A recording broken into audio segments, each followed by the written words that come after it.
Hyderabad LB స్టేడియంలో జరుగుతున్న బహిరంగ సభలో జనసేన పార్టీ అధినేత పవన్ కళ్యాణ్ మాట్లాడుతున్నారు. ప్రత్యక్ష ప్రసారం ద్వారా చూద్దాం. దయచేసి బాధపడొద్దు. అది నాకున్న తప్పన. నేను ప్రభుత్వంలో లేను. నా కన్నీళ్ళకి, నా బాధకి ఎలా వ్యక్తపరచాలో తెలియక ఒక కళాకారుడిగా అది పాట రూపంలో పెట్టాను. ఎందుకంటే మత ఐక్యత కోరుకునేవాడిని, మత ద్వేషం కోరుకునేవాడిని కాదు. దాని నుంచి పుట్టింది. ఆ రోజు నుంచి ప్రధానమంత్రి గారు, ఆ టైంలో ప్రధానమంత్రి అభ్యర్థిగా ఉన్నప్పుడు ఇదే లాల్ బహదూర్ స్టేడియంలో ఆయన పక్కన కూర్చున్నప్పుడు నేను ఒకటే చెప్పాను, మార్పు కోసం వస్తున్నాం. ఆయన నిజంగా నిలబడతారు, ఆయన ఒక నాయకుడిగా చూసాం. ఎంతో కొంత దిశానిర్దేశం చేస్తారంటే ఆయన ఒక రాజకీయవేత్తగా ఉండిపోయారు. అందరం 2014లో ఆయన వెంట ఇష్టంగా చేస్తే ఆ తర్వాత ఆయన భయపెట్టి పాలించడం నాకు నచ్చలేదు. ప్రతిదానికి భయపెట్టిన రోహిత్ వేముల కేసు దగ్గర నుంచి, చిన్న గొడవతో అయిపోయి ఒక విద్యార్థి గొడవ ఆత్మహత్య చేసుకునే విధానం దగ్గర నుంచి ఇవన్నీ చాలా ఆవేదన కలిగించినాయి. దేశభక్తి అంటే సినిమా థియేటర్లో ప్రూవ్ చేసుకోవాలా?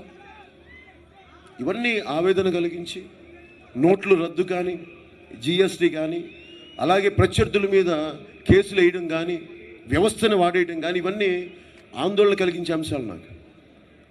ఇది ఆబ్జెక్టివ్గా చూస్తూనే నేను చాలా దూరంగా నెమ్మదిగా జరుపుకుంటూ వచ్చాను. ఒక ఛాయ్ వాలా ప్రధానమంత్రి అవ్వగలిగినప్పుడు, ఇన్ని సంవత్సరాలు ఉద్యమం నడిపిన కేసీఆర్ గారు ముఖ్యమంత్రి అయినప్పుడు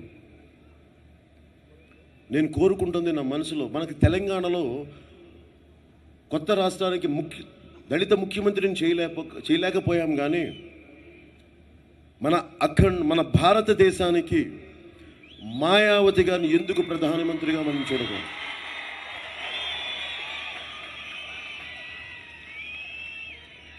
ఆ ఒక్కరే ఎంత బలమైన నాయకురాలు ఆవిడలో నేను బెహెన్జీ గారిని ఒక్కరిని చూడలేదు. ఆవిడలో నేను మాతృమూర్తిని కూడా చూశాను. ఒక అనురాగంతో కూడిన తల్లిని చూశాను, ప్రేమమూర్తిని చూశాను. కదిలిపోయాను, చెదిరిపోయాను. ఆవిడికి మోకరిల్లాను. నేను ఆవిడ పాదాలకు నమస్కరిస్తానంటే మనస్ఫూర్తిగా, డ్రామాల కోసం నేను కాదు, మనస్ఫూర్తిగా. అంటే ఉత్తరప్రదేశ్ లాంటి రాష్ట్రంలో అడుగడుగున గుండాలుండి అలాంటి చోట్ల ఒక్కరే వచ్చి లా అండ్ ఆర్డర్ అంటే మన భేదం లేకుండా బీఎస్పీ ఎమ్మెల్యేలు తప్పు చేసినా కానీ వాళ్ళని రోడ్డు మీద నడిపించేంత బలమైన వ్యక్తిత్వం. అలాంటి వ్యక్తులు కదా ప్రధానమంత్రి అయితే ఈ దేశం ముందుకెళ్తుంది. నేను కోరుకుంటున్నాను ఈ రోజున తెలంగాణ నేల నుంచి, ఈ నేల దళితుని ముఖ్యమంత్రిగా చూడాలని ప్రతిధ్వనించింది ఈ నేల, కోరుకుంది ఈ నేల. వందలాది విద్యార్థులు, యువత చనిపోయారు తెలంగాణ కోసం.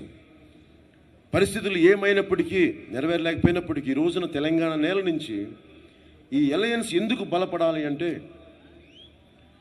తెలంగాణకి ముఖ్యమంత్రిని దళితుల్ని చేయలేకపోయాం కానీ మన దేశానికి ప్రధానమంత్రి మాయావతి గారు అవ్వాలని మనం నిర్ణయించుకోకపోతే, మనం చెయ్యకపోతే, మనం అండగా ఉండకపోతే మనందరం ద్రోహం చేసిన వాళ్ళు అవుతాం. తెలంగాణ రాష్ట్రం విడిపడ్డాక మనం కామ్గా అయిపోయాం, మన కోరికను చంపేసుకున్నాం. నేను రెచ్చగొట్టడానికి చెప్పట్లేదు, ఆలోచించండి.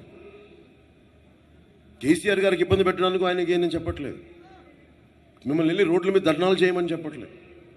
మీరు ఓటు అనే ఆయుధం ద్వారా మాన్యవారి కాంశీరామ్ గారు చేసిన విధానాన్ని మీరు ఒకసారి ఆలోచించి ఈ రోజున మీ అలయన్స్కి మార్పు రావాలని కోరుకుంటున్నాను. తెలంగాణలో ఈ రోజున టీఆర్ఎస్ ఈ పార్టీలన్నీ అది అనేక మిశ్రమాలు. అంటే కాంగ్రెస్లో నాయకులు వచ్చేసారు, టీడీపీలో నా ముందే తిట్టిన కేసీఆర్ గారిని, నా ముందే తిట్టిన తలసాని శ్రీనివాస్ యాదవ్ గారు కానీ, ఎర్రపల్లి దయాకర్ గారు కానీ, వీళ్ళు తెగ తిట్టి కేసీఆర్ గారిని ఈరోజు వాళ్ళతో జాయిన్ అయిపోయారు. అంటే వీళ్ళెవరు మనకి పనిచేసే వాళ్ళు, ప్రజలకు పనిచేసే వాళ్ళు, వాళ్ళ కోసం వాళ్ళు పనిచేసుకునేవాళ్ళు. అది వాళ్ళ పద్ధతి. నేను కోరుకుంటుంది సరికొత్త తెలంగాణ రావాలి అంటే కన్వెన్షనల్ పొలిటికల్ లీడర్స్కి ఇవ్వడం కాదు. నిజంగా ఈ రోజున మనకున్న 119 అసెంబ్లీ ఎన్నికల్లో కానీ జరిగి ఉండుంటే ఎంతమంది ఉస్మానియా విద్యార్థులకి నేను అసెంబ్లీలు పోటీ చేయడానికి అవకాశం ఇచ్చామని, ఎంతమంది యువతకు అవకాశం ఇచ్చాము. అప్పుడు కదా సరికొత్త తెలంగాణ వస్తుంది. ఎంతసేపు మన ఎర్రబల్లి దయాకర్ గారో లేదంటే ఆ పార్టీలో ఉన్న సవితా ఇంద్రారెడ్డి గారు వీళ్ళు పెట్టుకుంటే కొత్త తెలంగాణ, పాత తెలంగాణ. సరికొత్త తెలంగాణ కావాలంటే సరికొత్త యువరక్తం రావాలి తెలంగాణలో.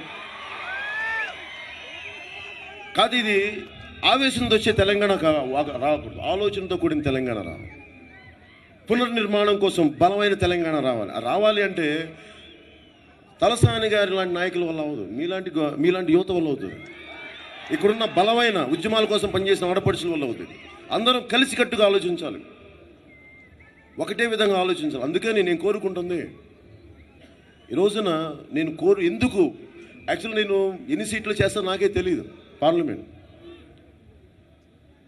మనకి ఈ రోజున మనం 19 పార్లమెంట్లో బహుజన్ సమాజ్ పార్టీతో కలిసి మనం 12 స్థానాల్లో పోటీ చేస్తున్నాం ఈరోజు.